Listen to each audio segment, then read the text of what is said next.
Hey there, welcome to the Marketing Happy Hour podcast, where each week we're learning career-defining advice, powerful social media strategies, unique creative tips, groundbreaking influencer marketing tactics, and more from marketing experts that represent some of the world's leading brands. Let's dive in. Grab a drink and join your hosts, Cassie and Erica, for this week's episode. Hey, Marketing Happy Hour listeners, this is Erica, and today, instead of sharing a social media or marketing update, I wanted to let you in on how you can apply to be a guest on the podcast for season 4 and beyond. We're loving the community that's being created around Marketing Happy Hour, and we would love to share your stories and learn from you. We've created a Google form for you to fill out that you can find at the link in our Instagram bio. So head on over to Instagram, follow us at Marketing Happy Hour, that's at Marketing Happy HR, and fill out the form at the link in our bio. We can't wait to meet you.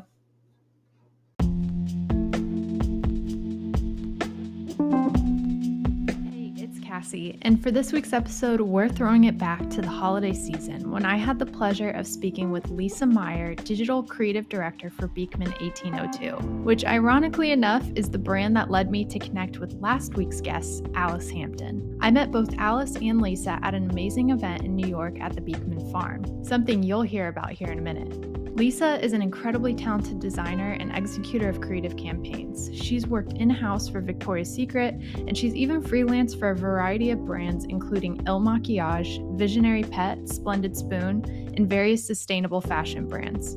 Lisa knows a thing or two about creativity and thinking outside the box, but also putting yourself out there as a professional and landing partnerships with dream brands.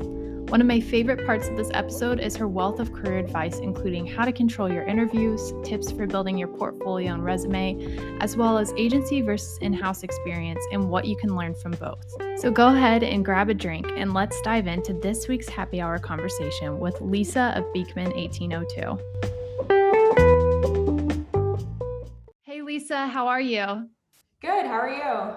Doing well. Thank you so much for being here. And I'm so excited to speak with you because Beekman 1802 is one of my ultimate favorite beauty brands. So this is an exciting interview for me. But one thing that we do want to start with, as we do with all of our guests, is I have to ask, what is in your glass tonight? Because it is Marketing Happy Hour after all. Yeah, well, first of all, thank you so much for having me. And in my cup, I have water because I'm saving myself for all of the Christmas festivities that I need to attend in a few days. Yes, no, I totally get that. I am also drinking a form of water. I'm drinking seltzer, and I agree, have to definitely save up for everything we're going to be consuming here soon. But can you start by telling me a little bit about the brand Beekman 1802, as well as your role and some of the current projects that you and your team are working on? Sure, yeah. So Beekman 1802 is a clean skincare brand. All of our products are formulated for sensitive skin types, and it was founded 14 years ago now by Josh Kilmer Purcell and Dr. Brent Ridge in the small town of Sharon Springs, New York. I'm actually from the upstate New York area, so that's very close to where I'm from, the tiny town. Never thought that I would end up back here working for like a big beauty brand, but here we are. So the brand was actually founded when Josh and Brent moved upstate from New York City, and there was a neighboring farmer, they bought a farm, and the neighboring farmer was gonna lose his land, and he had 100 goats and he had nowhere to go. So he put a letter in their mailbox and said, I don't care about me, but can you please take my goats? They need somewhere to go. And so Josh and Brett ended up taking him and the goats in, and he still lives on their property, and the goats are still there today. So, they like to say the brand was founded on a single act of kindness, and this was the very first act of kindness that they performed in their community. So from that, they had all these goats, and they had all this extra milk, because goats need to be milked, otherwise it actually causes them pain. So they started making goat milk soap. And so goat milk bar soap was our very first product. It's still like one of our #1 top selling products today. It's amazing. If you're not a bar soap user, I'm a firm believer now after working at this brand. Like, I love it. My boyfriend loves it. Everyone that I give loves it. Flash forward 14 years, here we are. We are in over 500 Ulta Beauty stores. We are the #1 beauty brand on HSN and QVC, and we are I think we're going into now our 14th episode on our new live shopping show that's hosted on live scale. Awesome. So, can you tell me a little bit about your role too, kind of where you fit into the whole marketing piece and some of the projects that you guys have coming up in 2022? Yeah, the digital creative director. So I focus on all things digital, but I do wear many hats, just as all of us do. While we are a larger brand, our teams internally are still small, and we kind of like to keep it that way because we're agile. We definitely we want to grow over these next few years, but we've kept our teams pretty tight, and everyone that works here is super creative. Everyone's like very passionate and like loves working on all of marketing can be very creative. It's not just always like strategic and numbers. Like there is a lot of creativity and magic that can happen with photography and design and video and all the little details like on our live shopping show, from like the outfits to the props to like all that stuff that brings everything to life and creating 360 experiences for people. So yeah, I'm the digital creative director. I work on everything from emails to ads to social media. I work on producing the live show. I have some help, but I concept what the set looks like, what the outfits of the hosts are going to look like, things like that. And yeah, direct all the photography.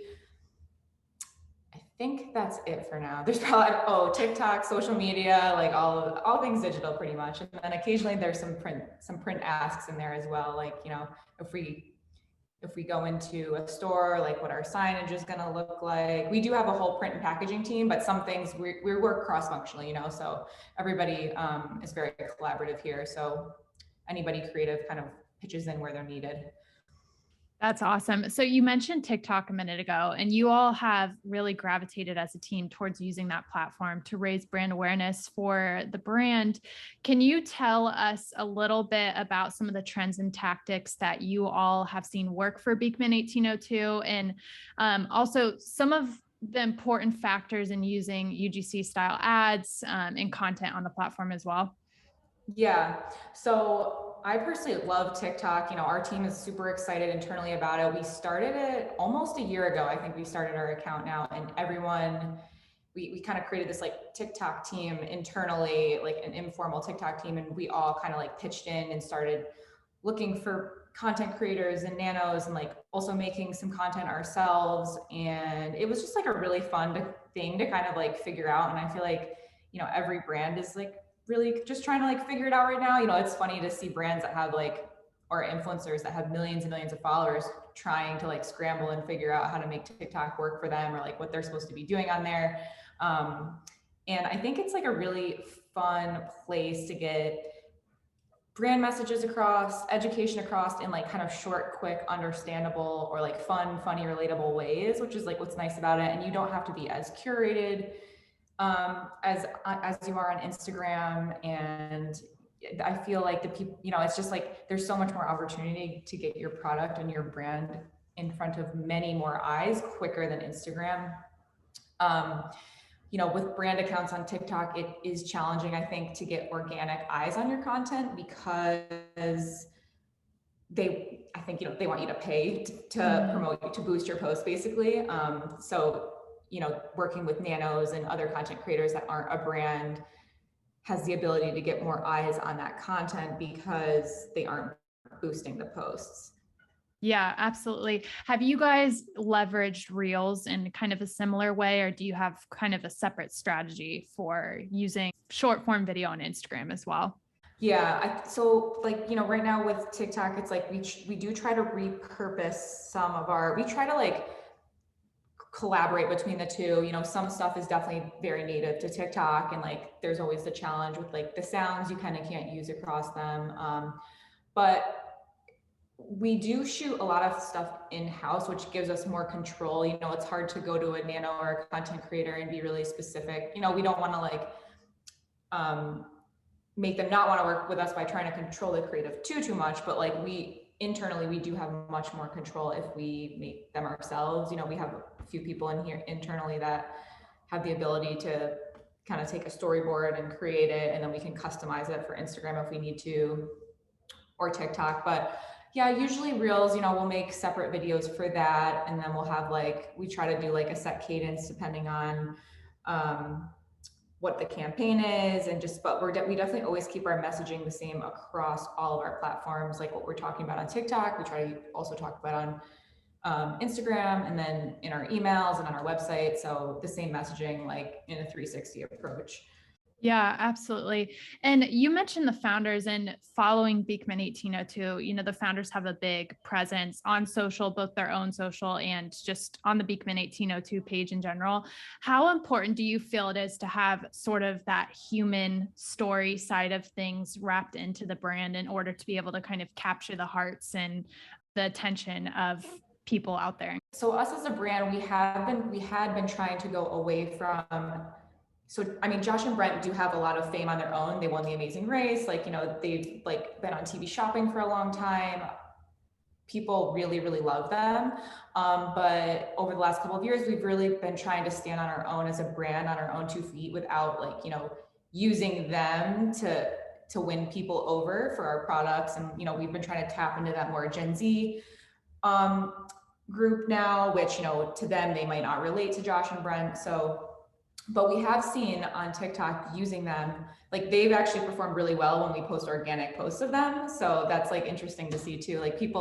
They're also husbands, we're an LGBTQ brand, which is amazing. So I think people really like seeing them, when it's in the right moments, and when we curate the content a little bit there. And then, our story is just so robust. You won't get this kind of brand story from any other brand that's true, and there's just a lot of great things about the brand that probably people don't even know about yet, that we try to get through on TikTok when we can.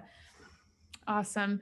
And you also mentioned a minute ago about the whole live shopping space, which I feel is kind of a unique marketing tactic in a way, because you don't see a whole lot of brands leveraging that, which is awesome, because I've loved watching how successful that's been for you guys. But with the Blooming Skin show, you guys are #1 on live scale, which is amazing. What do you think makes this so successful for the brand itself? Yeah, so when we started LiveScale, we really only had a few weeks. My bosses came to me and were like, "Hey, there's this platform, LiveScale. We want to do a live show, and you're gonna produce it." So I was like, "Okay," So but luckily for us, we were so successful on TV shopping that we were able to very quickly transition over to this platform. We already have a studio built in Sharon Springs, where because of the pandemic, we had to build a studio so we could keep doing HSN and QVC. So it was pretty easy for us to create a set, on pretty low budget too. And we already had our hosts picked out. So Allison Wagner, she's on our HSN and QVC shows. And then we have somebody internally, Corinne Hall, who works on our TV shopping channel, who had no experience with being a host, but she is an amazing host. She has a background in science. She is super passionate about the products, and she also hits that Gen Z target. So, which was really something we wanted the show to appeal. We already have the hearts of the Josh and Brent fans, like our other TV shoppers, but we really wanted to now tap into that audience that's following us on Instagram and on TikTok, and be able to educate them about the brand, educate them about the products, give them special deals, exclusive products you cannot see anywhere else on any other TV shopping platform. A lot of times we don't even launch them on our own website. We had this skincare fridge filled with a bunch of products, and we had that just on the show, and it sold out in a few minutes. So that was super exciting, and people loved that. We also always knew we wanted to create a series. So not only do we educate and all that, but we wanted it to be really fun. If you watch the shows, you'll see there's always a different theme. We had the science of skincare one time, and it was kind of Bill Nye vibes going on. We had smoke and a bunch of stuff. So we try to entertain people too. We're taking an hour of their time. So we want them to be entertained and enjoy watching it, and want to tune back in and see, what crazy outfit is Corinne gonna wear? What are the props gonna be this time? Our last one, last week was the finale, and that was the show that we had the founders on. It was a 2-hour special, and we had a whole game show theme, which was super fun. We redid the set. It was a good time, and everybody really enjoyed it. So they're super fun to work on, and they've been very successful for us. in part because of the learnings we've taken from TV shopping, and then also, applied kind of this new spin on it. I don't want to say merging like Twitch with TV shopping, but it's kind of got that fun element to it. It's conversational. We have a live chat. Our hosts answer questions on there from the live chat. Our neighbor services team, which is our customer service team, they're in there answering literally every single question. They're amazing. So if you have any questions about anything, those shows are your time as our customer to go in there, ask those questions, and get some answers. That's so great. And do you have any tips for brands that might be interested in getting into this? I would say you don't need you don't need as robust of a setup as we have. Like you can, I've seen like other brands, there's Coco Kind, who's the people have started doing it. I've seen like Victoria's Secret and Aerie. You don't need to be as robust as us, I was saying. I've seen like founders get on there and they're kind of like sweatpants, just kind of educating about products. But I think being consistent with it, I don't know how successful just like a one-off show would be. Like, I do think people, like, if you plan on continuing to use it, I would keep doing consistency with the day and the time. Ours are always on Thursday from 7 to 8 p.m. Eastern time. The hosts are the same. We always have a theme. We always have free shipping. There's like a lot of consistencies. We try to bring something new and exciting, special bundles for people. So yeah. And you guys have worked with big names like Kat Stickler, who has over 8 million followers on TikTok and is nearing 1 million on Instagram. What benefits have you seen not only working with her, but also, smaller influencers on that nano and micro level as well? Yeah, and working with Kat Stickler was amazing. She's very kind and like fits a lot of the brand, the brand beliefs that we have. So she was amazing to work with, and it got us a lot of exposure and eyes on Beekman 1802. Like, now I'll, like me, for example, I'll post about it and people will be like, oh, I've heard of this brand. It just sort of like starts that conversation with people. And our Dream Booster, for example, is like a very pretty purple serum. And I think that's very eye catching. And, when she talks about it, I've seen people be like, what's that purple serum you were using? So it really does get way more eyes on the product. She also did, I think she did like a stitch or a duet, I can't remember which one, with Dr. Shaw, the derm doctor. And I believe that was organic on his end. So that we sold a lot of bloom creams that day. So that was amazing and kind of proof that working with bigger influencers does work. However, there's nano content out there and small creator content that performs like very well. I think people really like feeling like they connect with a real person that's maybe like not being paid to post about a product. I think, for me personally, like Instagram, when I see influencers posting, I'm thinking, oh, like they're making money off of this product or whatever, and I think a lot of other people can tell nowadays like what's an ad and what's not an ad. So I think keeping things organic and working with influencers or nanos or content creators that actually do really like the products and really align with our messaging of kindness and all that is really important. Yeah. And do you have any tips? Because I know a lot of brands can struggle with setting up these influencer partnerships and making them kind of seem organic. Obviously, there's certain parameters in place that they have to share that it is an ad and it is sponsored content. But do you have any tips for setting up those partnerships in a way that is a little bit more organic feeling? Yeah, so for us, I mean, we actually don't work with a ton of influencers at the moment. Or even we do have like a network of nanos who we will send out, like gift a bunch of products, kind of give them a little bit of guidance. It's honestly something we're still kind of like working on honing so we can hopefully get content back that we can, utilize and, find creators that, we can do paid partnerships with and stuff like that as well, because, finding great nanos also can turn into more opportunities for them and us. But through like those kind of gifting and nano experiences, you can see really the type of content that people make on their own, which is like a good way to see, how they shoot things and like how well they understand the product and the brand and like what's working with with their followers, because we also want the content to like resonate with their followers as well. Oh, one other thing I forgot to mention that's I feel like is important on TikTok is utilizing trends, which a lot of that, because they're very fast moving, we do in-house. So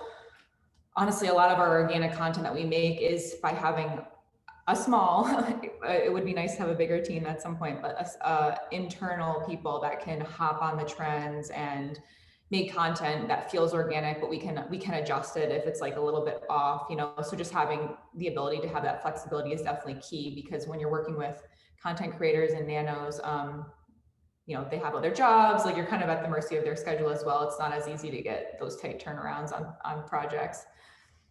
Yeah, awesome. And so we're going to switch gears a bit into talking about your career.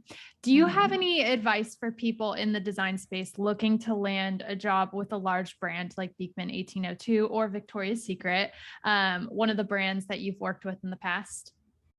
Okay, so first of all, I just want to say, like, anything you want to accomplish, if you set your mind to, you can absolutely do it.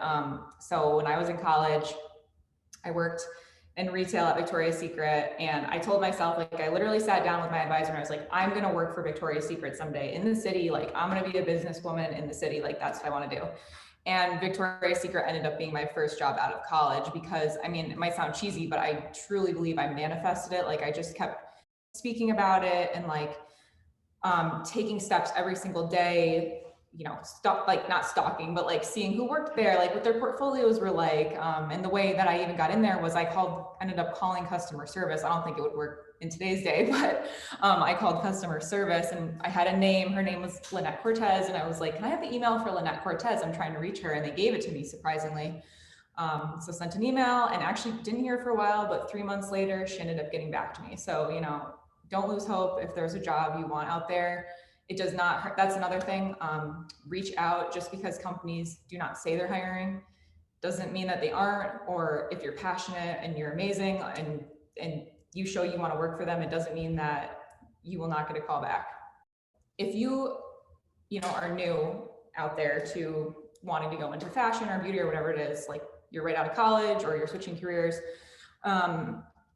I think you should try to curate your portfolio to like what you want to be doing. You know, if like everything's in, I don't know, food and beverage or something else, like you might want to try to do some projects that curate your portfolio a bit more towards the fashion and beauty world, and also like really know what's going on there with other brands, like know the current trends, like have something to talk about, like bring to the table. If you're into social media, like, you know, your page, I think, should like evoke that, like that's something you're interested in, because people do like look those things up and like want to make sure like you're right fit. You know, if you say you want to work in fashion or beauty, but you're really not into it at all and you're like into cars, for example, like, you know, that probably would not be the best fit. So it's important to kind of express in multiple ways that you're interested, because, you know, I think we all know what it's like to work with somebody who like really like lives and breathes something and like really just like gets it, like gets the aesthetic, like understands how to talk to the customer, like what the goals are. So that's something else. Managers are really looking for people who can follow direction. So I think from the get-go, like follow the application process, make sure you don't have typos in your resume, you know, read the job description and curate that letter to the job. Like, you know, if they're asking for certain things and you say completely different things in your cover letter, it's very clear you didn't read the job description and like you're not gonna be able to follow direction. I always like to come with like smart to an interview, smart things to talk about and questions, because I feel that you can control the interview. Like then it's kind of in your favor, because it's also like, remember, you're interviewing them as well. And so like if you're nervous, like I always was a bit more nervous, especially when I was younger. And I learned how to control the interview process a little bit more when I had things to talk about. You know, you look up things about the company, you come with, oh, congratulations on this, congratulations on that, or oh, I saw recently this was in the news, or something like that. Any questions, just try to come with like smart things that you can discuss. And before you know it, the interview time will be over. Write a thank you letter within the 24 hours after your interview. That's like a huge one for me. Some people don't think you need to, but personally for me and a lot of other people, I think it's really important to write that thank you letter. So if this is your first job, I do think the first job is very important. because like for me, with design, it's like you could go agency, you could go in-house brand, you could go freelance. And my first job was Victoria's Secret. So I was working in a brand. Had I gone agency side, I probably would have been in agencies most of my career. They are different and you can kind of cross over, but the first job really is very important. And also learn everything you can. Like say you get a job. I know in the beginning, it's like people try to they need a job. They want to like take the job for the experience, good or bad, learn everything you can from your coworkers, from your directors. I worked with all different kinds of people. Victoria's Secret's huge company. So you kind of learn it taught me a lot of people skills. Most of your job too is like soft skills, learning how to communicate with people, how to present different things to different people. So definitely like learn everything you can before moving on.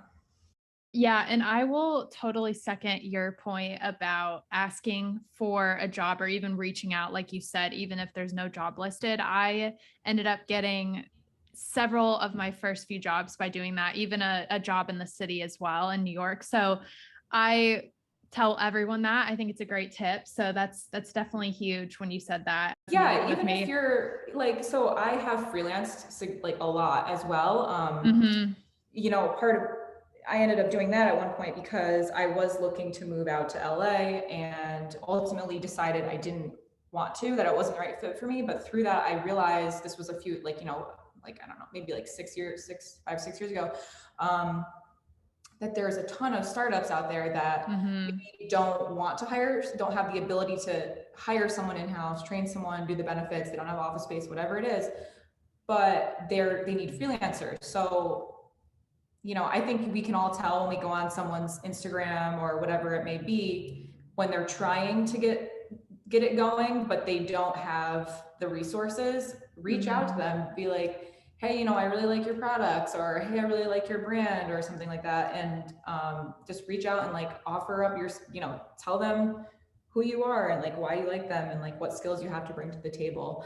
I've also reached out to brands before who were maybe hiring a junior level designer, which I am not a junior level designer, but a lot of times they'll be like, oh, actually, we could just like work with you as a freelance, and then not have to hire somebody in-house too. So, I mean, there's just all sorts of different opportunities out there, but the bottom line is just reach out if there's a brand you really like and want to work for, big or small.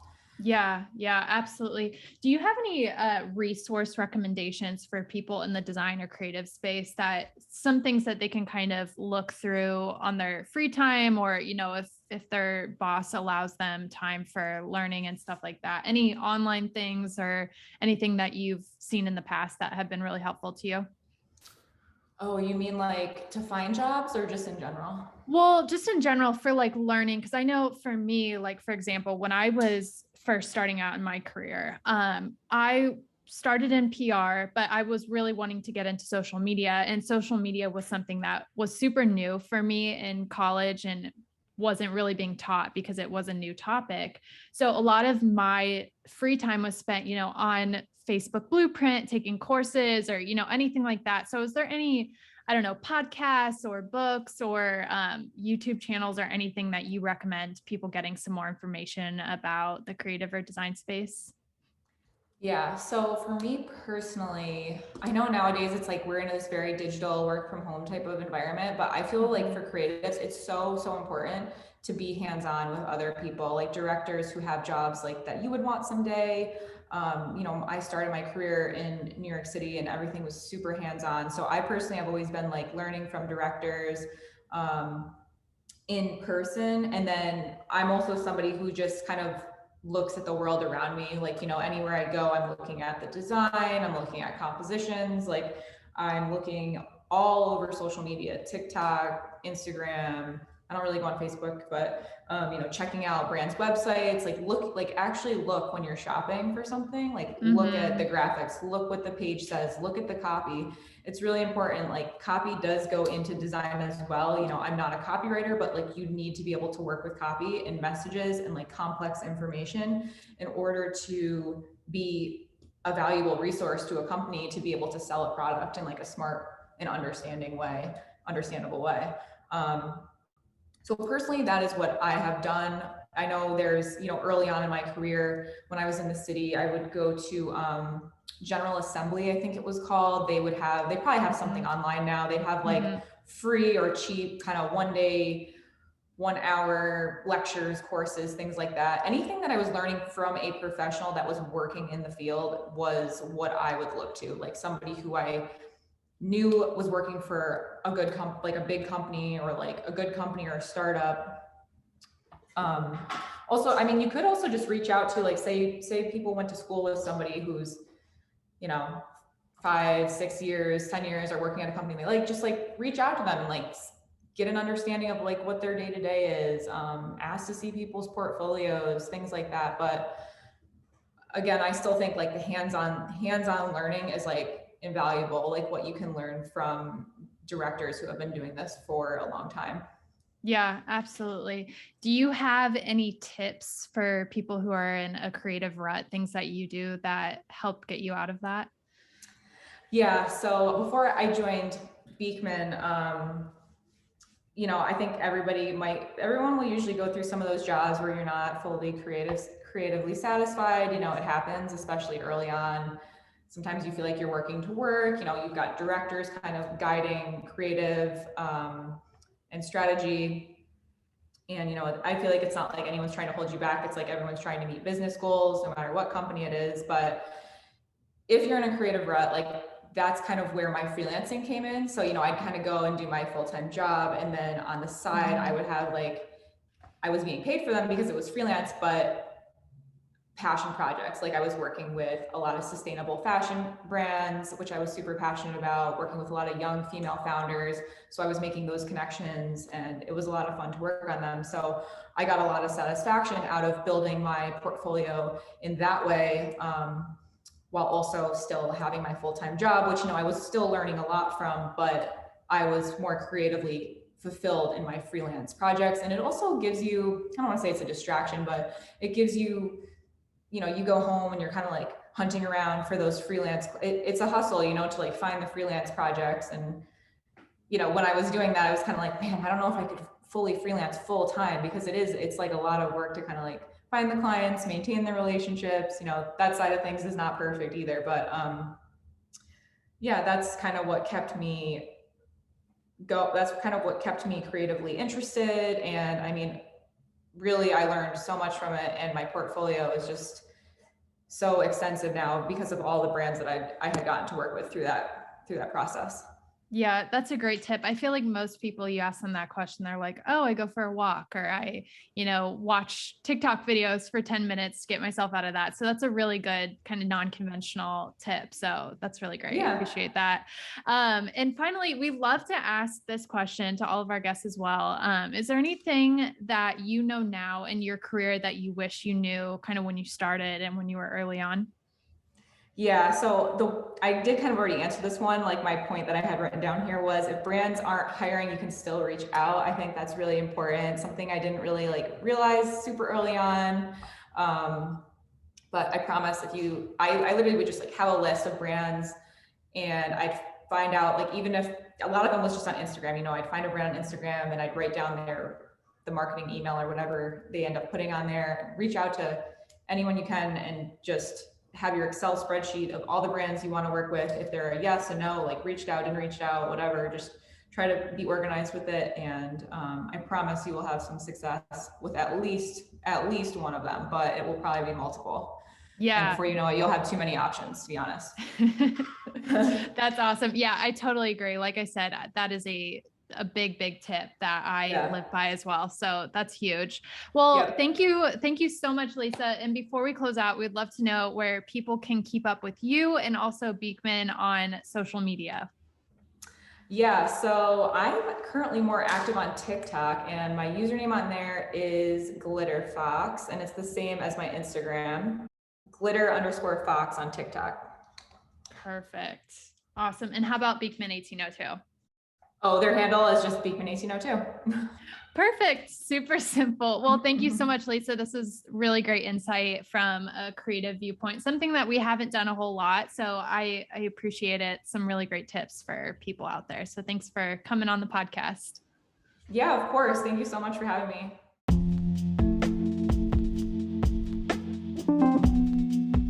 What a great episode filled with creative industry insights and powerful career advice. Thanks to Lisa for joining us on Marketing Happy Hour. If you like this episode, don't forget to rate and subscribe. And we'd love to have you join us across social media on Instagram, LinkedIn, and Facebook. Cheers, and we'll see you next week.